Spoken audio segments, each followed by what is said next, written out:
السلام علیکم ورحمۃ اللہ وبرکاتہ۔ بسم اللہ الرحمن الرحیم۔ ناظرین، آج میں آپ کے سامنے بڑی ہی ایک قیمتی ویڈیو لے کر آیا ہوں، اور یہ ویڈیو ڈاکٹر ذاکر نائک حفظہ اللہ تعالیٰ کی ہے۔ اور ذاکر نائک حفظہ اللہ تعالیٰ سے آپ نے جیسا کہ ایک ویڈیو یہ بھی دیکھی ہوگی کہ ایک یہودی بزرگ جو تھا وہ بھی آ کے ذاکر نائک حفظہ اللہ تعالیٰ سے کہہ رہا تھا کہ میں نے آپ کے جو نبی پاک صلی اللہ علیہ وسلم کے اوپر کتاب قرآن پاک نازل ہوا ہے اس کے اندر میں جو مسٹیک نکلی ہیں وہ میں لے کے آیا ہوں، غلطیاں نکال کے لے کے آیا ہوں۔ ایسے ہی ایک اور آدمی آیا، وہ کہہ رہا ہے کہ میں آپ دیکھیں گے 30 سپارے کے اندر سورۃ الاخلاص ہے، میں اس کے اندر بھی مسٹیک یعنی غلطیاں نکال کے لے کے آیا ہوں۔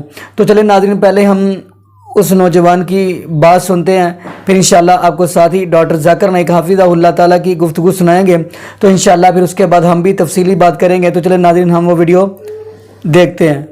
جب نماز پڑھنے جاتے ہیں مسجد میں تو امام تلاوت کرتا ہے سورہ اخلاص، قل هو اللہ احد، کہو کہ اللہ ایک ہے۔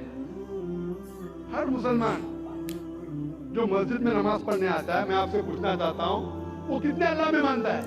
جو مسلمان مسجد میں نماز پڑھنے آتا ہے کتنے اللہ میں مانتا ہے؟ ایک بھی مسلمان نہیں جو 2 اللہ میں مانتا ہے۔ یہ قاری صاحب کس کو بول رہے؟ اللہ کیا کہہ رہا ہے ہم سے؟ اللہ کہہ رہا ہے کل کہو، کل هو اللہ احد، کہو کہ اللہ ایک ہے۔ کن سے؟ مسلمانوں سے نہیں، وہ لوگوں سے جو لوگ ایک اللہ میں نہیں مانتے۔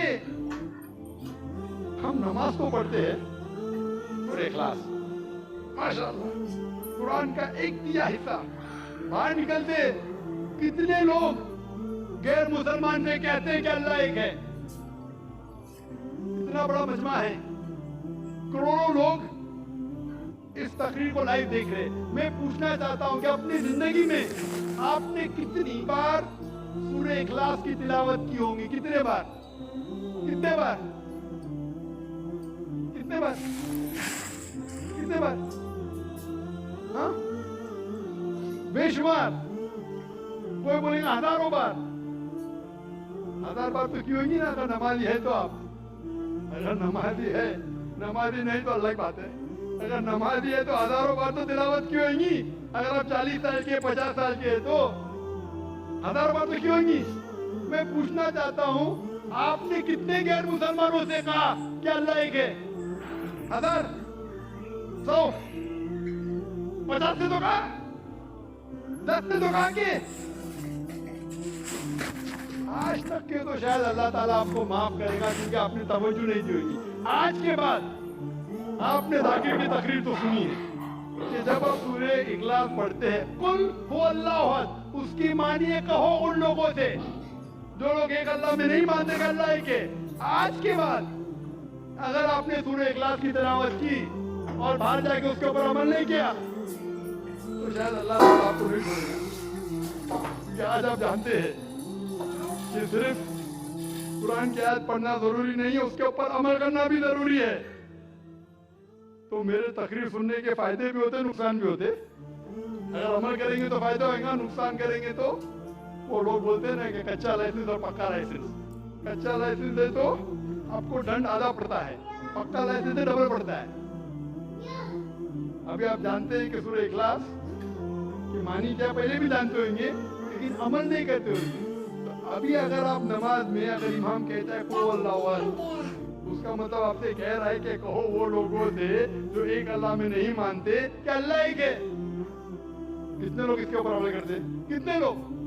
ایک آپ کا ایک ملازم ہے، بہت ملازم جو وقت کا بہت پابند ہے، برابر ٹائم پہ آتا ہے، بہت آپ کی تعریف کرتا ہے، برابر ٹائم پہ آتا ہے، ٹائم پہ جاتا ہے، آپ کی تعریف کرتا ہے۔ آپ بولتے بھائی صاحب ذرا پانی کا گلاس لے کے آؤ، وہ بولتا ہے میرا مالک بہت اچھا ہے، بہت دیالو، لیکن پانی کا گلاس نہیں لے کے آتا۔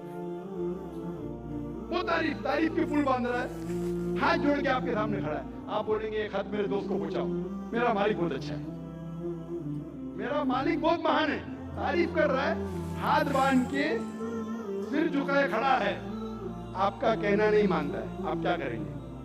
اس کی سیلری بڑھائیں گے, آپ اس کو بونس دیں گے, کیا کریں گے؟ کیا کریں گے؟ اسی طریقے سے افسوس کی بات ہے, اکثر ہم کہتے ہیں کہ اللہ سے محبت کرتے ہیں, کہتے ہیں تعریف کرتے, اللہ اکبر, تعریف تو بہت کرتے ہیں, لیکن کیا اللہ کا کہنا مانتے ہیں؟ عبادت کا مطلب بندگی, اللہ جو حکم دے رہا ہے ہمیں اس کے اوپر عمل کرنے کو کہتے ہیں بندگی. وہ تو اللہ کے رسول کی حدیث ہے, اسی لیے ہم مسلمان بچ گئے. اللہ کے رسول فرماتے ہیں کہ وہ اللہ کی رحمت کے بنا کوئی بھی انسان جنت میں نہیں جا سکتا, صرف عمل پہ. اگر ہمارے اعمال کے ذریعے ہم صرف جنت میں جائیں گے تو ایک بھی انسان دنیا میں جنت میں نہیں جائے گا. ایک صحابہ اللہ کے رسول سے پوچھتے, یا اللہ کے رسول کیا آپ بھی؟ وہ کہتے ہاں میں بھی. جب اللہ کے رسول جو سب سے بہترین انسان ہے, سب سے بہترین مثال ہے ہمارے لیے, وہ اللہ کے رحمت کے بنا جب نہیں جا سکیں ہم کیا ہے؟ اسی لیے اللہ کی رحمت ہے, وہ رحمان اور رحیم, اس لیے ہم بچ گئے. تو صرف لپ سروس سے کام نہیں چلے گا. میں مثال دیتا ہوں, آپ بیمار ہوتے ہیں تو کس کے پاس جاتے ہیں آپ؟ ڈاکٹر کے پاس. آسان سوال, آسان جواب, اس کے لیے کوئی ریوارڈ نہیں. آپ جاتے ہیں ڈاکٹر کے پاس, ڈاکٹر آپ کو پرسکرپشن دیتا ہے, 3 بار دوا لو, صبح کو بریکفاسٹ کے بعد, ناشتے کے بعد دوا لو, دوپہر کو لنچ کے بعد دوا لو, اور رات کو ڈنر کے بعد دوا لو. آپ گھر پہ واپس آتے, صبح کو ناشتے کے بعد پرسکرپشن پڑھتے, مجھے دوا لینا ہے ناشتے کے بعد, اور بند کر لیتے. دوپہر کو پھر سے کھولتے کہ مجھے دوا لینا ہے لنچ کے بعد, پھر سے بند کر لیتے. پھر ڈنر کو پھر سے کھولتے, پھر سے پڑھتے, لیکن دوا نہیں لیتے. کیا آپ کی بیماری دور ہوگی؟ وہ یا مسلمان کرتے, پڑھ لے ختم قرآن, لیکن قرآن پہ عمل نہیں کر رہے. اب ڈاکٹر آپ کو پرسکرپشن دے گا, اللہ سبحانہ و تعالیٰ سارے ڈاکٹروں سے اونچا ہے, وہ ہمارا خالق ہے, ہمارا رب ہے, ہم اس کا پرسکرپشن قرآن مجید, یہ ساری انسانیت کے لیے اللہ سبحانہ و تعالیٰ کا سب سے آخری پرسکرپشن ہے. کیونکہ میں ڈاکٹر ہوں, میں میڈیکل لینگویج میں بات کر رہا ہوں, کوئی مجھے فتوے مت لگانا بھائی. اردو زبان میں کمزور بولیں گے, ذاکر بھائی کہتے ہیں پرسکرپشن ہے. یہ اللہ سبحانہ و تعالیٰ. جی ناظرین, آپ نے یہ ویڈیو دیکھی تو ڈاکٹر ذاکر نائک حافظہ اللہ تعالیٰ بڑی کمال کی باتیں کر رہے تھے, اور یہ میں دعا کرتا ہوں اللہ پاک ان کو صحت والی لمبی زندگی دے اور ان سے ایسے ہی دین اسلام کا کام لیتا رہے. تو ناظرین دیکھیے, یہ قرآن پاک وہ کتاب ہے, اب دیکھیں گے تورات کے بارے میں, زبور کے بارے میں, انجیل کے بارے میں. اللہ پاک نے یہ نہیں کہا اس کتاب کو نازل بھی میں نے کیا اور اس کی حفاظت بھی میں ہی کروں گا, نہیں. اللہ پاک نے اگر کہا ہے تو وہ قرآن پاک کے بارے میں کہا ہے. کیا کہا ہے؟ فرمایا انا نحن نزلنا الذکر و انا لہ لحافظون, اس قرآن کو نازل بھی ہم نے کیا اور اس کی حفاظت بھی ہم ہی کریں گے. تو ناظرین آئیے ہم بات کرتے ہیں کہ یہ بات کی جاتی ہے جیسا کہ وہ سوال کرا سورۃ اخلاص کے اندر. تو یقین مانیے سورۃ اخلاص کی تو اتنی فضیلت ہے, اللہ پاک نے اتنی اس کی فضیلت رکھی ہے. آپ کہیں گے کہ کیا آخر اس کی دلیل کیا ہے کہ اللہ پاک نے سورۃ اخلاص کی بڑی ہی فضیلت رکھی ہے؟ تو چلیے پہلے ہم سورۃ اخلاص پڑھتے ہیں. فرمایا قل هو اللہ احد اللہ الصمد لم یلد ولم یولد ولم یکن لہ کفوا احد. یہ سورۃ اخلاص ہے, یہ پوری سورت جو ہے نا توحید کا سبق دیتی ہے. تو کیا فرمایا؟ قل هو اللہ احد, کہہ دیجیے اللہ ایک ہے, اللہ الصمد اللہ بے نیاز ہے, لم یلد ولم یولد نہ اس کو کسی نے جنا نہ وہ کسی سے جنا گیا, ولم یکن لہ کفوا احد نہ اس کا کوئی ہمسر ہے, وہ اکیلا ہے. تو آئیے اس کی فضیلت کی ہم بات کر لیتے ہیں. یہ حدیث ہے صحیح البخاری کی, اور نبی پاک صلی اللہ علیہ وسلم کے ایک صحابی ہیں اور وہ قباء مسجد کے امام ہیں. قباء مسجد کے وہ امام ہیں اور وہاں پہ جو مقتدی ہیں نماز پڑھتے ہیں, اور اکثر نبی پاک صلی اللہ علیہ وسلم ہفتے 2 ہفتے کے اندر قبا مسجد کے اندر جایا کرتے تھے اور وہاں پہ نماز پڑھا کرتے تھے، کیونکہ نبی پاک صلی اللہ علیہ وسلم کا فرمان ہے جو بندہ وہاں پہ نماز پڑھتا ہے اللہ پاک اس کو عمرے کا ثواب عطا کر دیتے ہیں۔ تو چلیے ہم بات کرتے ہیں کہ وہ جو تھا صحابی، وہ قبا مسجد کا جو امام تھا، وہ اللہ اکبر کہہ کے ہاتھ باندھتا اور پھر کیا پڑھتا؟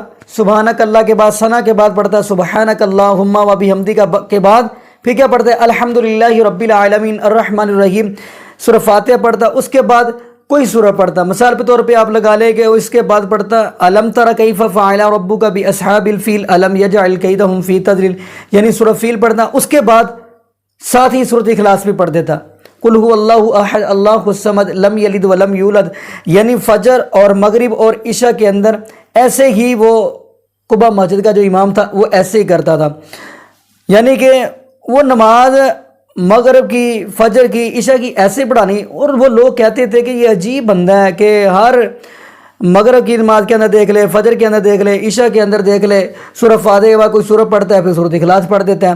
تو انہوں نے شکایت لگا دی ہے نبی پاک صلی اللہ علیہ وسلم کو، اس امام کی، قبا مسجد کے امام کی شکایت لگا دی ان کے مقتدیوں نے۔ یہاں پہ ایک نقطہ یہ بھی ہم نوٹ کر لیتے ہیں، تو یقین مانیے یہاں پہ بھی اس معاشرے کے اندر بھی دیکھے جائے کہ ایک امام کو لوگ ٹکنے نہیں دیتے، پتہ نہیں ہاتھ دھو کے۔ میں اکثر یہ کہتا ہوتا ہوں ہر مسجد کے اندر ایک بزرگ ہوتا ہے جس کا یہی کام ہوتا ہے کہ مولوی صاحب کو تنگ کیسے کرنا ہے، مسجد کے امام کو تنگ کیسے کرنا ہے۔ تو آئیے انہوں نے بھی شکایت لگا دی ہے، تو نبی پاک صلی اللہ علیہ وسلم فرمانے لگے اس صحابی کو میرے پاس لائیں۔ تو جب پاس لایا گیا تو نبی پاک صلی اللہ علیہ وسلم فرمانے لگے ایسا تو کیوں عمل کرتا ہے؟ سورہ فاتحہ کے بعد کوئی سورہ پڑھتا ہے پھر سورۃ اخلاص پڑھتا ہے، کیوں ایسا کرتا ہے؟ بات کیا ہے؟ تو وہ صحابی کیا کہتا ہے؟ کہتا ہے اللہ کے نبی جی مجھے سورۃ اخلاص کے ساتھ محبت ہو گئی ہے، سورۃ اخلاص سے میں پیار کرتا ہوں، اس کے بغیر میں رہ نہیں سکتا، تو میں یہ پڑھوں گا، لہذا میری اور اللہ کی محبت بڑھ گئی ہے۔ تو نبی پاک صلی اللہ علیہ وسلم نے کیا فرمایا؟